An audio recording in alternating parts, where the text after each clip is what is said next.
मैं ये समझता हूँ कि इस वक्त उत्तर प्रदेश में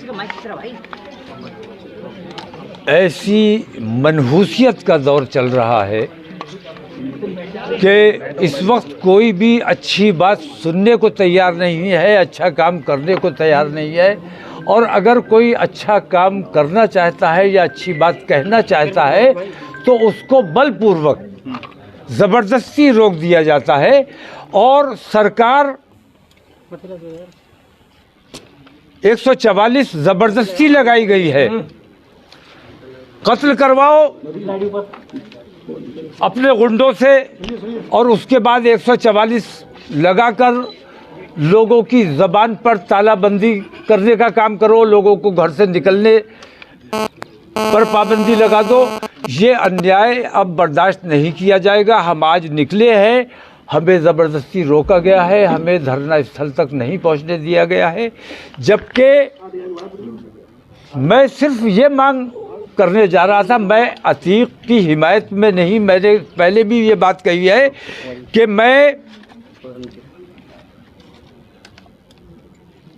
तमाम जितने मर्डर हुए हैं, तमाम जितने फेक इनकाउंटर हुए हैं, वो विकास दुबे से लेकर आज तक जितनी हत्याएं की गई हैं,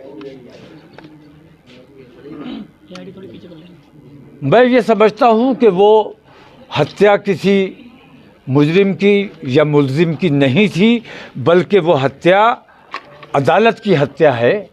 अदालत का इसमें सवाल सीधा से बनता है, आप अदालत जाने के बजाय मुसलमानों के रहनुमा कब से अतीक और अशरफ हो गए। जहां तक आपका सवाल है, आपने हमेशा कम्युनल हार्मनी के लिए बात की है, लेकिन यहाँ जितने एनकाउंटर पूर्व में हुए, तौकीर रजा सिर्फ अतीक और अशरफ के लिए ही भीड़ जुटा के नहीं, मैं पहले भी बोलता, पहले भी नहीं। आप लोग याद ना रखो, और आप लोगों को तो एक विलन चाहिए अपनी स्टोरी बनाने के लिए। आप लोग गलत तरीके से पेश करते हो। मैंने हर मौके पर बुराई की मुखालफत की है, हर मौके पर अच्छाई की बात की है। आशीष विकास के मौके पर भी मैंने ये बात की थी, विकास की भी हिमायत की थी। और इस किस्म की जितनी हत्याएं हुई हैं, मैं कह रहा हूँ हत्या कर दो। मौके पर भी मैंने ये बात की थी, विकास की भी हिमायत की थी। और इस किस्म की जितनी हत्याएं हुई हैं, मैं कह रहा हूँ हत्या कर दो। मैं हत्या की मुखालफत नहीं कर रहा हूँ, मैं हिमायत इस बात की कर रहा हूँ कि अदालतों के जो इख्तियारात हैं उनका हनन किया जा रहा है, अदालतों को घर बैठाने पर मजबूर किया जा रहा है। या तो अदालतें ख़त्म कर दी जाएं, या इन तमाम हत्याओं के पीछे जो लोग हैं उन पर कार्रवाई की जानी चाहिए। वो 3 जो शूटर सामने आए, वो एक्टर थे, बुलाए गए थे, उनका कोई कसूर नहीं है, मैं मानता हूँ। उनके पीछे जो डायरेक्टर है, जो स्क्रिप्ट राइटर है, वो तमाम मुजरिम है इसके। उन तक जो तमाम लोग जानते हैं, बड़े बड़े अधिकारी इसमें शामिल है। हत्ता के मैं अलल ऐलान कहता हूँ कि अगर मुख्यमंत्री शामिल नहीं है उसमें, तो उन्होंने कैसे कहा था कि मिट्टी में मिला दिया जाएगा। उन पर भी कार्रवाई बनती है, मुकदमा होना चाहिए। मुकदमे से क्या डरना? अगर तुम साफ हो, सुथरे हो, तो तुम्हें मुकदमे से नहीं डरना चाहिए, इस्तीफा देना चाहिए और मुकदमे का सामना करना चाहिए। मुख्यमंत्री पे सवाल उठा रहे हैं। मैं मुख्यमंत्री पे नहीं, मैं ईमानदारी पर सवाल उठा रहा हूँ। उन्होंने कौन सी शपथ ली थी और कौन सा काम कर रहे हैं, ये देखने की जरूरत है। भाई, मेरा सवाल आपकी बात पे है।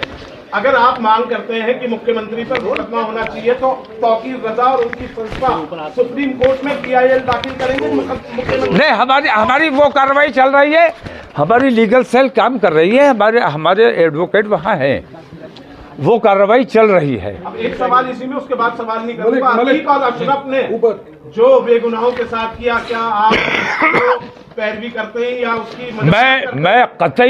मैं अतीक और अशरफ को जानता ही नहीं, मैं कभी मिला नहीं, कभी देखा नहीं उन्हें बराह रास्त मैंने। लेकिन उनकी जो हरकतें रही हैं, मुझे उनके बारे में कुछ नहीं कहना है। कितना ही बड़ा मुजरिम हो, आतंकवादी हो, कातिल हो, कुछ भी हो, जब मर गया तो तमाम बात खत्म हो गई। अब जो तमाम मीडिया रात दिन उनके कीड़े बीनने में लगा हुआ है। ये अन्याय आप लोगों को बंद करना चाहिए। ये जुल्म है। हत्यारों की बात नहीं कर रहे हो, जिनकी हत्या हो गई उनकी बात की जा रही है। ये अन्याय है। दूसरी बात मैं ये कहना चाहूँगा कि मैं अदालत की हिमायत में, लोकतंत्र की हिमायत में, मैं अपने देश के संविधान की हिमायत में धरने पर बैठा हूँ और इंसाफ की बात करना चाहता हूं। जिन लोगों की हत्या कर दी गई, गलत तरीके से की गई है, उसकी की पुलिस, योगी की पुलिस नहीं है। आप योगी की पुलिस नहीं है। आप हमारे उत्तर प्रदेश की पुलिस है। आप अंग्रेजों की पुलिस नहीं है। आप हिंदुस्तानियों की पुलिस है। आज तक सरकार ने पुलिस मैनुअल तक नहीं बनाया है। सरकार को पुलिस मैनुअल बनाना चाहिए। पुलिस का गलत इस्तेमाल किया जा रहा है, तमाम एजेंसीज का गलत इस्तेमाल किया जा रहा है। ये गलत इस्तेमाल बंद किया जाना चाहिए। इनके परिवार जो है, इनका परिवार चाहे वो शाइस्ता हो जैनब हो, ये लोग भी तो आरोपी हैं। नहीं, मैं एक बात कहता हूँ, बड़े बड़े आतंकवादी होते हैं, बड़े बड़े मुजरिम होते हैं, मुजरिम पकड़ा गया। घर की खवातीन को कभी मुजरिम नहीं बनाया जाता है, कभी मुजरिम नहीं बनाया जाता है। खवातीन को मुजरिम बनाने का मतलब यह है कि आपको उस ख़ानदान से दुश्मनी है, आप उस ख़ानदान को तबाह करना चाहते हैं। दूसरी बात ये कि हमारे यहाँ शरीयत के मुताबिक जिसका शौहर कत्ल हो जाता है या फौत हो जाता है, वो इद्दत पर औरत रहती है। कब्रिस्तान जाने का हमारे यहाँ रिवाज नहीं है। तो ये कहा गया कि वो इशरत इसलिए कब्रिस्तान नहीं आई क्योंकि वो वांटेड है। एक तो वांटेड है इशरत, एक लेडी, एक खातून शाइस्ता, एक तो उसको मुल्जिम बनाया गया है। मैं इसका विरोध करता हूँ। दूसरी बात ये कि वो इस वक्त कब्रिस्तान इसलिए नहीं आई कि 4 महीने 10 दिन की इद्दत हमारे यहाँ होती है जिसका शौहर ख़त्म हो जाता है। तो अतीक और अशरफ उन दोनों की बीवियाँ, मेरा ख्याल ये है कि वो इद्दत में होंगी। और मैं दर्दमंदाना अपील ये करता हूँ कि उनके साथ उनकी तलाश है, आपको ठीक है, आप तलाश कीजिए, लेकिन अगर वो मिल जाती हैं तो उनको बेपर्दा मत कीजिए। जिस घर में वो इद्दत में बैठी हैं उसी घर में उनको बैठे रहना दिया जाए और उनको हाउस अरेस्ट रखा जाए जब तक उनकी इद्दत पूरी ना हो जाए। एक टेक्निकल सवाल ले लेते हैं। देखिए, अभी तीनों को अरेस्ट किया गया है, जांच चल रही है, जांच एजेंसियां जांच कर रही हैं, तमाम तरह की SIT गठित हो चुकी है, तीनों आरोपी पूरी बात जी। उसके बाद अब आप कह रहे हैं कि उत्तर प्रदेश के जो मुखिया हैं योगी आदित्यनाथ, उनके ऊपर आप सवाल खड़े कर रहे हैं। तीनों को गिरफ्तार करके जांच तो चल रही है ना, जांच करने के बाद जब निकल के सामने आएगा कि कौन कौन इसमें इन्वॉल्व है। मैं एक बात कहता हूं, उन तीनों कातिलों को पुलिस ने जिस तरह से पकड़ा नहीं, गले लगाया, शाबाशी दी। हेमंत करकरे की मौत ने, आतंकवादी हमले में मौत नहीं हुई, हेमंत करकरे की हत्या करवाई गई। और हेमंत करकरे की हत्या अगर ना हुई होती तो आज जो सरकार में बैठे हुए हैं ये तमाम के तमाम लोग जेल में होते। तो हेमंत करकरे और मैं अपने इस बयान के लिए मैं भी जेल जाने को तैयार हूं, क्योंकि अच्छी बात और सच्ची बात न कोई सुनने वाला है न कोई मानने वाला। किस जांच से संतुष्ट होंगे आप? किस जांच पे भरोसा करेंगे जो आप कह रहे हैं? भाई कोई तो जांच होगी, कोई तो जांच के बिना ऐसे किसी को आरोपी कैसे? सुप्रीम कोर्ट से जांच होनी चाहिए और रिटायर्ड जजेस से नहीं होनी चाहिए।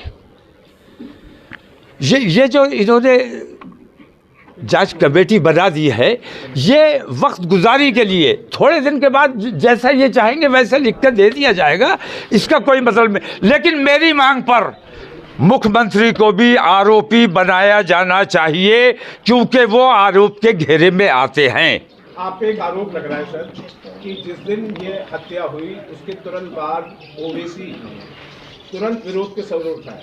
पूरा मुस्लिम समाज कहीं ओबीसी के पीछे ना आ जाए, ये डर तौकीर रजा को था। उस घटना के दिन के बाद अचानक 4 दिन बाद क्यों तौकीर रजा जगे? हम तीजे के बाद बोलते हैं, पहले अफसोस का माहौल रहता है, तीजे के बाद ही हमने ऐलान किया और उसके बाद निकले हैं। और हमारी अपील है कि शाइस्ता के साथ थोड़ा नर्म रवैया रखा जाए, मीडिया को भी नर्म रवैया रखना चाहिए और उत्तर प्रदेश पुलिस को भी थोड़ा नर्म रवैया रखना चाहिए।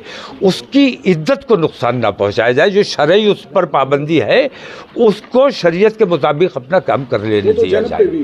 जैनब भी आरोपी है, अशरफ की वाइफ। नहीं, वो तो आप जिसे चाहो आरोपी बना दो। आपके पास कलम है, मैं अरेस्ट बैठा हुआ हूँ।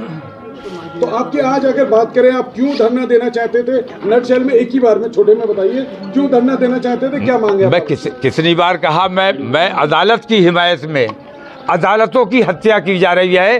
अतीक अशरफ की हत्या नहीं हुई है, विकास दुबे की हत्या नहीं हुई है, ये तमाम अदालत की हत्याएं हैं, लोकतंत्र की हत्या है। मैं लोकतंत्र की हिमायत में, अपने देश के संविधान की हिमायत में और अदालत को बचा के रखने के लिए गुंडा राज और पुलिस स्टेट जो हमारे उत्तर प्रदेश को बना दिया गया है, इसके खिलाफ मैं आज धरना देने के लिए निकला हूँ। मन से उजाला कर चले, मन से उजाला कर चले।